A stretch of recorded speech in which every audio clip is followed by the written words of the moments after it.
Hello friends, তো সামনে পুজো সবাই জানেন। তো আজ আমরা চলে এসেছিলাম শাড়ি কিনতে, মানে আমি না, আমার ঠাম্মা এসেছিলো শাড়ি কিনতে। তো এখানে দেখুন অনেক রকমের কালেকশান আছে, ছোট বাচ্চাদেরও আছে। তো আমরা এই যে শাড়ি দেখতেই শুরু করলাম। তো দেখুন প্রতিটা শাড়ি প্রায়ই ভাল লাগছে। আমার ঠাম্মা দেখছিলো যে কোন শাড়িটা আরও বেশি ভাল লাগবে পরলে। তো দেখুন অনেকগুলো শাড়ি বের করেছিল, তার মধ্যে ঠাম্মার একটাও পছন্দ হচ্ছিল না। তো অবশ্যই এই শাড়িটা পছন্দ হয়েছে, তো আমি দেখছিলাম। তো এই শাড়িটা আমরা নিয়েছিলাম। তারপর ঠাম্মা আরও দেখছিলো, মানে আমার মাও নেবে এর জন্য, মার জন্য। তো আমরা আরও দেখছিলাম শাড়ি যে কোনটা ভালো লাগে। তো আমরা এই যে এইদিকে যে শাড়িটা নিয়েছিলাম ওটা প্যাক করে নিয়েছিলাম। আরও শাড়ি দেখছিলো ঠাম্মা এইদিকে। তো এইখানে আমাদের দোকানদার শাড়িটা প্যাক করে দিয়েছিল। তো আপনাদের কেমন লেগেছে শাড়িটা অবশ্যই বলবেন। তো এখানে দেখুন আরও দেখছিলো শাড়ি আমার মার জন্য, আমার দিদিও দেখছিল।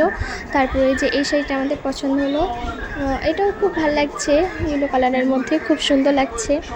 তো এই শাড়িটা আমরা নিয়েছিলাম। তারপর এটাও আমরা নিয়েছিলাম, এটাও খুব সুন্দর লাগছে। তো মোটা আমরা 3টে শাড়ি নিয়ে এখন গুটি পায়ে বাড়ি যাব। ওকে বাই, টাটা, আবার দেখা হচ্ছে পরের বেলাকে, টাটা।